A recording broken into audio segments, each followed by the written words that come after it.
You're listening to Infertility Bites. This is a catharsis podcast.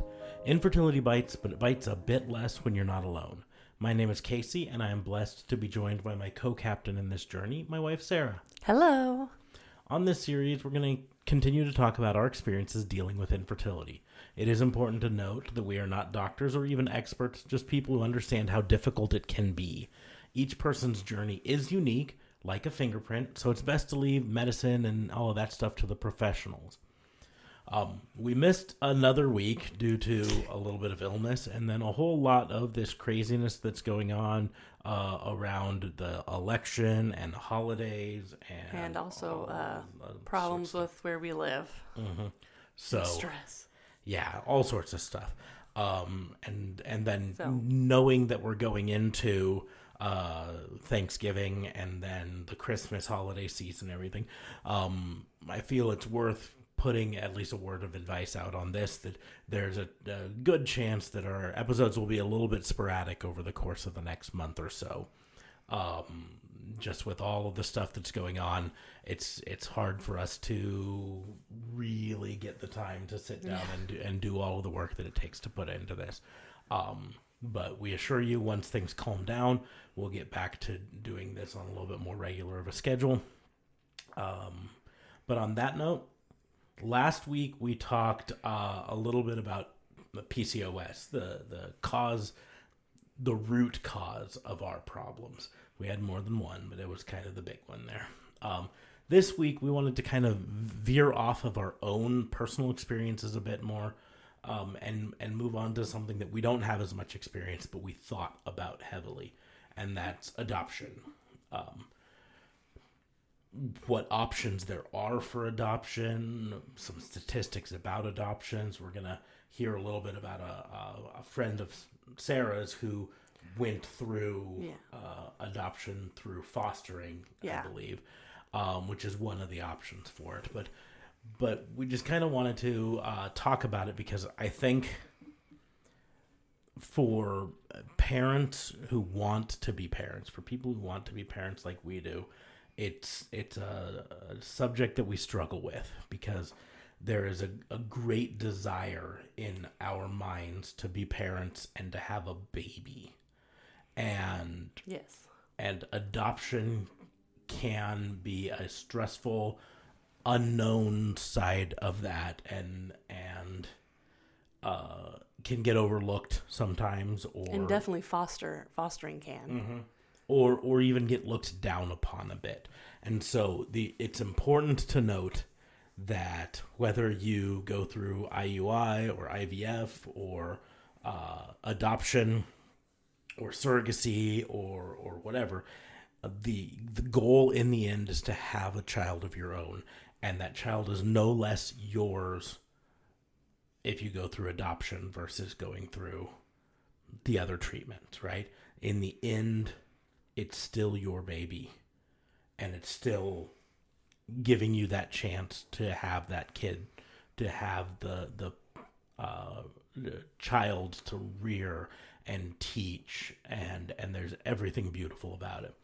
Sarah and I chose not to go through adoption for many reasons, one of which was including expense. And we still think about it. We still think sometimes that, if we have to go through adoption for a second baby, we'll do it. There's absolutely nothing wrong with it.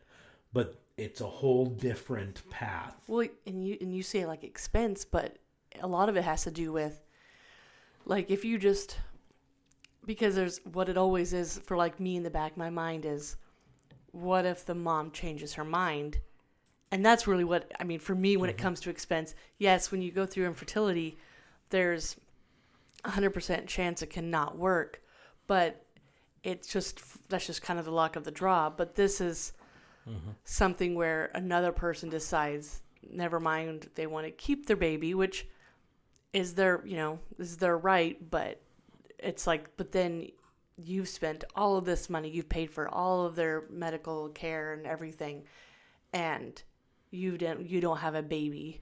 Yes. And so, in fact, that's actually one of the things that played heavily into our decision. Maybe not heavily. Heavily might be too strong a word, but it did play into our decision. I have a cousin who, prior to us going through our treatment, already had a gaggle of kids of his own. Gaggle's too many, but it's just he and his wife had kids. They were grown and getting up there. Many of them were, getting up there. And they decided they wanted kids again. And at this point, they decided to adopt. And they successfully had adopted a baby prior to this. And they spent $30,000, something around that, in the process of adopting it through a private adoption agency. And because some of the expense was just flying down because they didn't. The child they got was not in the same state. Yeah, correct. Well, and that's if you go through adoption, there's a good chance, especially if you're going through a private adoption agency, there's a very good chance that you will have to fly to a different state. But at the time that we were debating on what to do, they were in the process of trying to do another adoption. And while we were waffling and trying to figure out, they had, after months of paying for, they'd discovered a person, they'd made an agreement with a person to adopt the baby as soon as it was born. They'd been paying for this woman's hospital bills and all this stuff. And at the last minute, the woman changed her mind, which she is 100% within her rights to do. But suddenly they, not only were they out the money, but had this, at least in their emotional mind, this baby pulled out from under them. And we heard that and thought to ourselves that I don't know if we could have survived that at that time. This concept of having the baby within grasp and then it just being pulled away. So that's one of the things that led us to choosing not to do adoption. And sometimes I wonder if we shouldn't have given adoption a shot.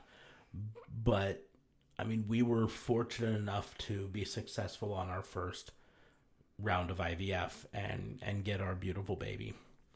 And I feel like that was meant to be there. Now, every day in America, there's hundreds to thousands of people wanting to find a baby to adopt. There's also thousands upon thousands of mothers trying to adopt out their babies. There's a lot of options for adoption. However, again, if you're going through standard adoption, it is not cheap. The estimates say the costs to adopt can vary from $0 if you go through foster all the way up to $50,000 depending on the process you use, and which country you go to adopt from, because that's a whole nother thing with adoption. That'll be another episode. You can adopt from another American, or you can choose to adopt from another country, whether it's an Asian country or a European country, because there's babies all over the world that need things. If you go through an adoption agency, they say anywhere between $20,000 and $45,000. Again, depending on where you're adopting from. And this is talking about adopting a baby, so that's an expectant mother. That includes home visits, legal fees, medical and living expenses for the expectant mother, travel fees, all of that stuff. And that'd be something that you would have to figure out with whatever agency you went with to do. Like your cousins, you said that they went through a private investigator, private company. I wonder if they're more strict, like would there be any more legal repercussions with the mom? No. No. Okay, I didn't know. I'm like, in the end. I mean, I get it. In the end, the way the law is, especially in America, is the mother has parental rights up to the moment she actually signs the baby over after birth. Period. Okay. She can change it any time, and you basically got no legal ramifications. Okay. Well, I didn't know if a private organization was different. If I mean, I don't know. There's no way you could ever guarantee anything. So I just I didn't know. There's not much. Now, when my cousin did the second round, they went through it at independent. They didn't go through a private agency. But that's a whole nother ball of wax, because then you basically are on your own for finding expectant mother, making all of the arrangements. You have to advertise. You have to market yourself. You've got to go through all the people and then make a choice. Now there's happy ending for my cousin is not too much longer after they lost the chance at this baby. They got another option and were successful on that one. That was out in California. I believe it was in California. I think so. But it's a whole thing where if you're overwhelmed with the idea of IVF, you can easily be overwhelmed with the idea of adopting, because there's so many balls in the air. I think one thing that always worried about me, because I mean, okay, I'll be honest, I watched the Teen Mom and the one with Kaylin and her husband. Like, they would look through portfolios of parents. And I guess I was always thinking, I'm like, a lot of these people are like very well off, very rich people. And so I was always thinking, I'm like, well, no one would ever look at us because we don't live in a 3-story house with a white picket fence. And, you know, this is something that I always like thought, like, we wouldn't have this huge house and all these things that I think people, when they're trying to they're thinking, oh, I want to give my kid what I couldn't. And so in the grand scheme of things, that I hear can play into things. At the same point, there's typically so many adoption options, I should say, out there. There's more babies being born than get adopted. I'll say it that way. I know, but I'm just saying this has always been my fear. In the end, I feel if you can afford to go through a private adoption agency, you will likely end up with a baby from it. Just maybe not the first try, sort of thing. But you know, every year around 140,000 children are adopted by American families each year. That's including... That'd be including, like, newly remarried couples when, like, the father adopts... That could be in the statistic. I don't know. The big thing, that's not just American children. That's by American families. Okay. So that's where that statistic is a little bit there. If you go through a private adoption or an adoption agency, 62% approximately of children adopted through an agency or private adoption are placed with their adoptive families within a month of birth, which is what plays into kind of the guilt of adoption. That there are a lot of kids who need adopted that are older than infant. And when I struggle with guilt out of this, I'll be the first to admit. When you're wanting so badly to be a parent, there's a lot of this pressure internally to have a baby, an infant.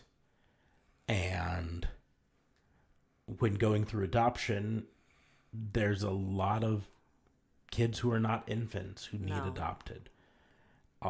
And so it's a struggle in your head to be like, but I really want a baby. But there are other kids that you could adopt that are a little bit older. So that's where it's kind of weird. No, I think that's a natural feeling because there's, I mean, you know that there's millions of kids that are in the foster system that would love to be adopted, but yes, what does everyone want? They want a baby. They want, because for me, I don't know. You just want the full experience, kind of a thing. So. Mm-hmm. So, some statistics that kind of play into it. Of that 140,000 or so children adopted each year, of the ones that are not step-parent adoptions, about 59% of them come from the child welfare or foster system, which usually will be non-infant children. 26% come from other countries, and only about 15% are voluntarily relinquished American babies. Only about 4% of women with unwanted pregnancies put their children up through adoption. And so that means a large percentage of unwanted pregnancies end up either just raising the kids themselves or abortion. And based on that, there's kind of a discrepancy of how many people want to adopt versus how many adoptions there are, right? And a lot of it, I think, comes down to when you want to adopt, you typically want to adopt a baby. And again, there's a large menu of foster children that are probably older than infant that could use adoption. So this is where I urge our listeners to consider, if you've been willing to have a child and you're thinking of adoption, right? Maybe broaden your scope a bit and be willing to take in a child that might not be an infant, because they still need love and they still need a family. And you can give all the love that you want to them, and you can help make their lives better, even if you don't bring them home from the hospital.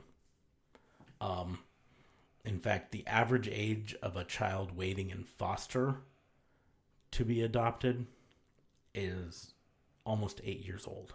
Oh my. And 29% of them spend at least 3 years in foster care. And that's where the story that Sarah is going to talk a little bit about, the person she knows, actually went through foster.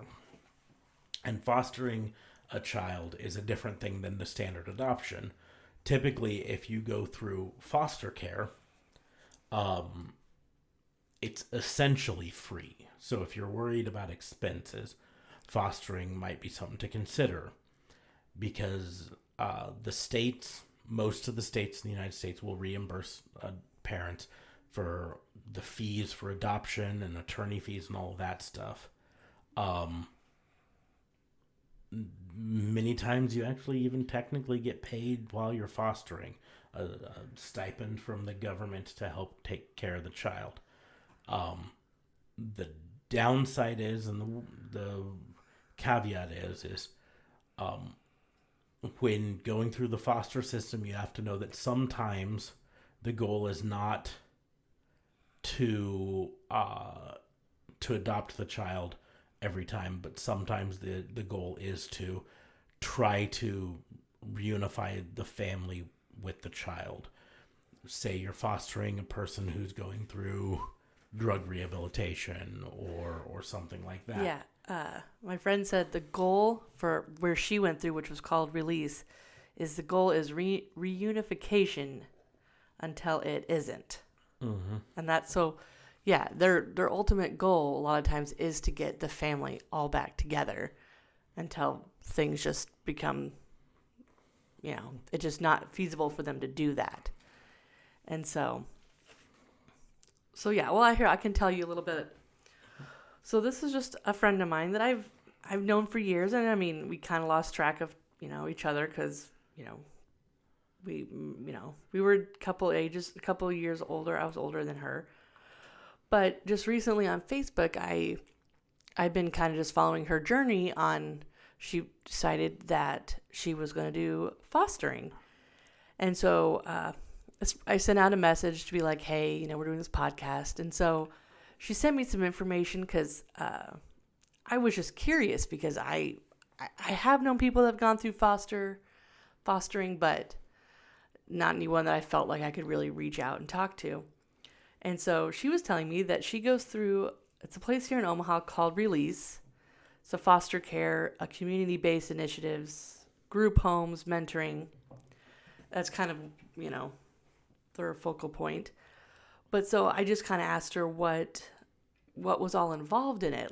And so she just said that she got in contact with this group, and she said within a few weeks later, they were in training classes, what it'll be like to be a foster parent, what, challenges could arise or situations. That lasted about 8 weeks, she said. And then I'm assuming what she was meaning is that after that, then you are officially licensed. There might be a little bit more detail to that, but that's kind of the gist of it. She did say there was home studies that they had to do. Of course, they had to do background checks. And then there was a packet of questions. And she goes, they weren't hard questions. She goes, it was just a lot of questions. And so he's probably just trying to make sure that they're going to be able to fit you with the right kids or kid. And so,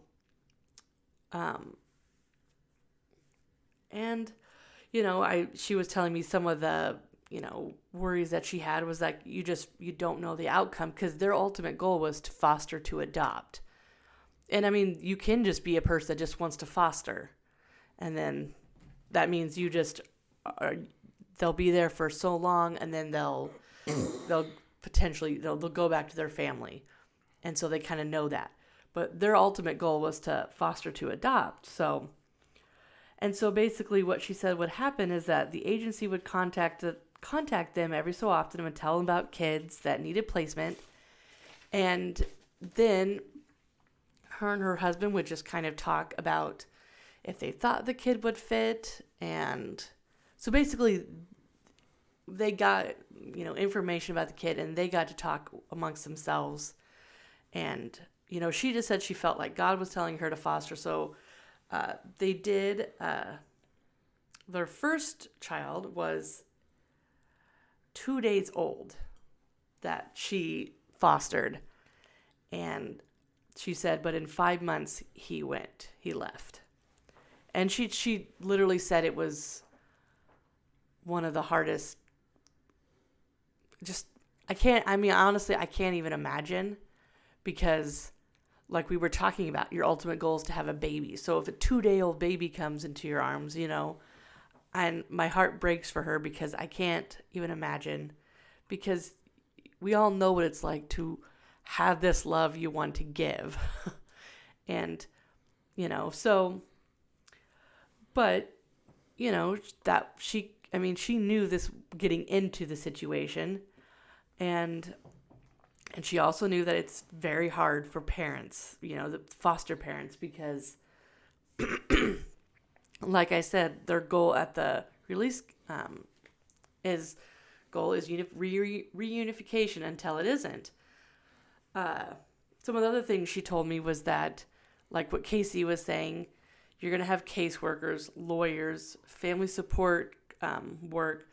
You're going to have the biological parents to, deal with. Not to say deal with, that sounds bad, but they're going to be part of they're going to be part of your lives for at least a little bit.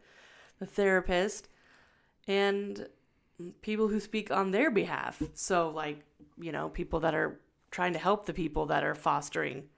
So, it is, it's definitely something hard. Right now, they do have, I believe she said, they're fostering 7 kids right now. So she definitely's got her hands full right now. But just seeing her on, her videos on Facebook,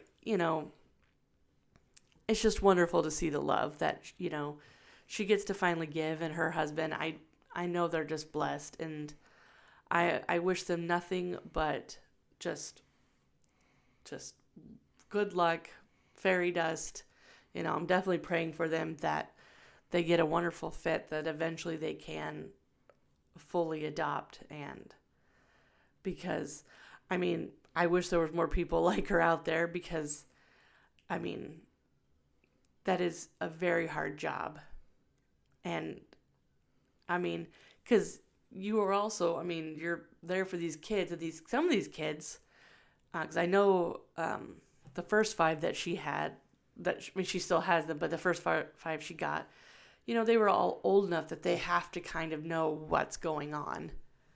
And so that's, you are a parent, but you are also so many other things, just like every parent is, but it's almost like you got to be more. So, but that was just a little bit of her story. And I just kind of wanted to just talk about, all the things that she had to go through, and just, it's definitely important to be very good communication with your significant other, because it sounds like that's also extremely important in decision making and everything. So, yeah, it's a tough job.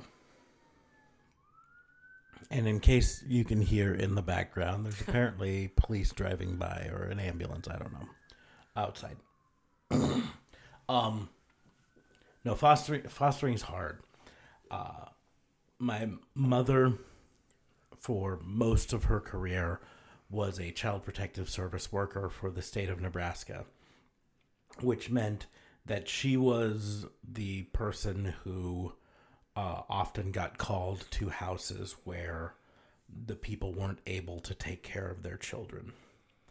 And she was the one who often had to make the call that this child needs to go into foster, at least temporarily, while the parent gets their life in order. So she dealt a lot with fostering, right? She wasn't the person who placed the people in the children in foster. She was the one who would go in and take the child away from the parents who weren't able to provide a life for that child. And then, supervise visits and all that stuff. And so I've always had a great respect for people who go through fostering, even if it's temporary. I knew some people at one of my previous jobs. They were foster parents. They were fostering, I think at the time, they had 11 kids that they were fostering, but not all fostering. Some of them they'd actually adopted, and some of them were fostering. But the adopted kids started off as fosters and were adopted. And it's a hard job, and it takes a lot of work to do. But it's also worth thinking, if you feel like your calling on this planet is to be a parent, and nature is not agreeing with that calling, and you're going through IVF, going through IUI, and it's just not working, it might be worth considering that maybe your calling is to be a foster parent or an adoptive parent. And so consider it, right? In talking about kind of the fees, we talk about expense, but here's kind of a rundown of some of the fees that you might have to deal with adoption, right? You'll probably have to deal with attorney's fees of some sorts, because there's a whole lot of paperwork that will have to be filled out when adopting, right? There's going to be a home study where they come into your house and they check it out, and they make sure that it's got appropriate living arrangements and all of that stuff. That can cost money. If you're going through a private adoption of some sort, there's going to be what they call a profile book. This is what Sarah had mentioned earlier, a book that showcases you off to the parents of the child, where they will choose which one to go to, right? So, expect to pay up to $1,500 or more for a quality Jeez, profile more book than that I shows expected. you off, right? There's going to be the expected parents expenses. If you're trying to get a newborn, then you will likely be making an arrangement to pay the expectant mother's medical bills, insurance costs if they need to, transportation to medical appointments, maternity clothes. You might even be expected to cover rent for the time. It all depends on how early and how late you get matched. If you get matched in the 9th month, then your expenses are going to be less because you're only going to be paying for a month or so of that stuff.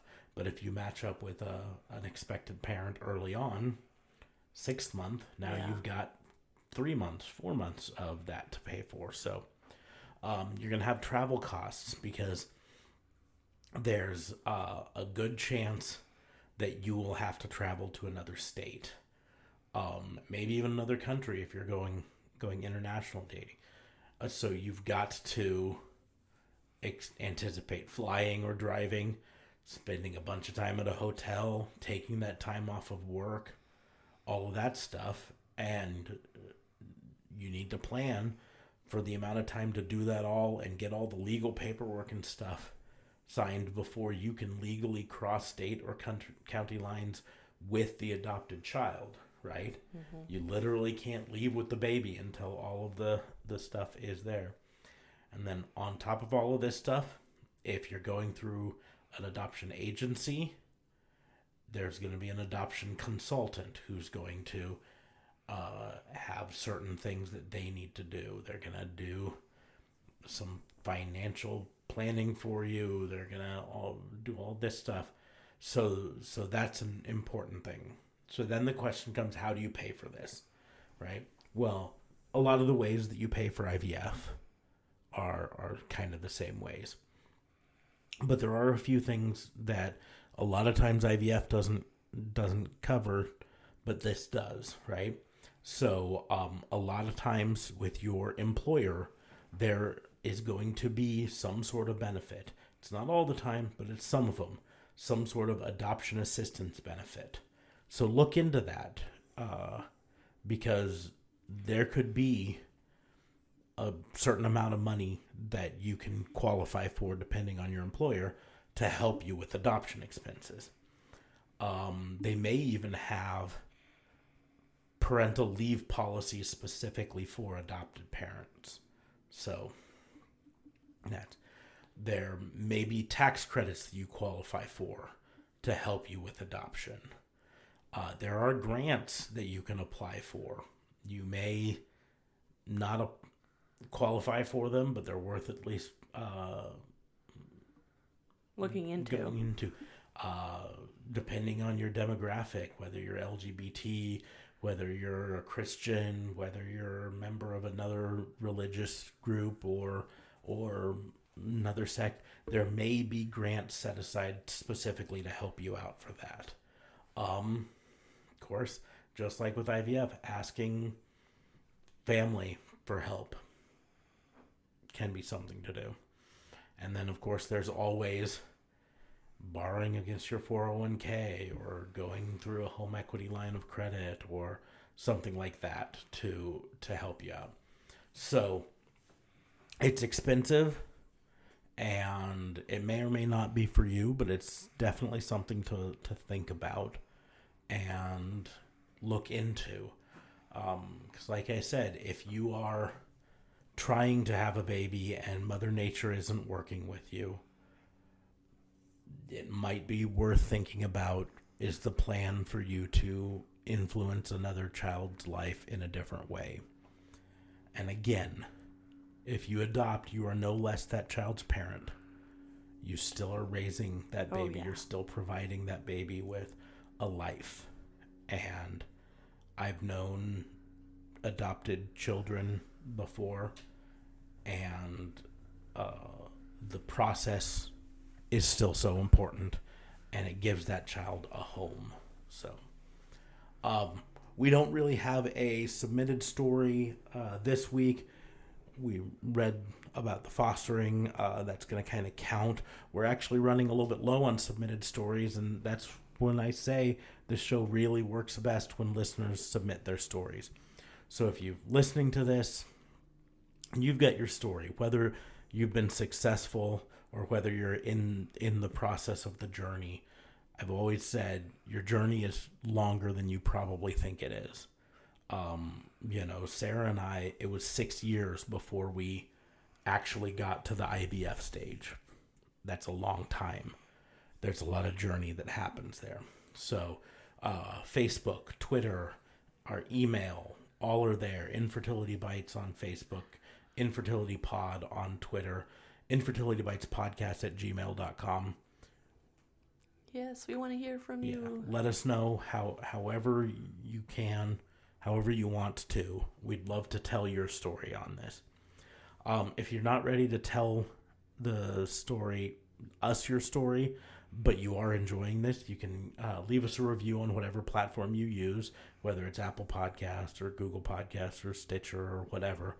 Most of them have a way to leave a review. That is super great. We would appreciate it so much. Yes. It really helps other people find the show. And if you're comfortable talking about this on your social media, Facebook, Twitter, TikTok, whatever, sharing this podcast on your social media is a great way to help us out as well. It takes almost no time to do, and it helps us more than you know. So, but that's going to draw us to a close today on Infertility Bites. As always, we're going to wrap things up, but we're going to wish that your dreams of tiny little footsteps in your hallways are answered soon. Yes.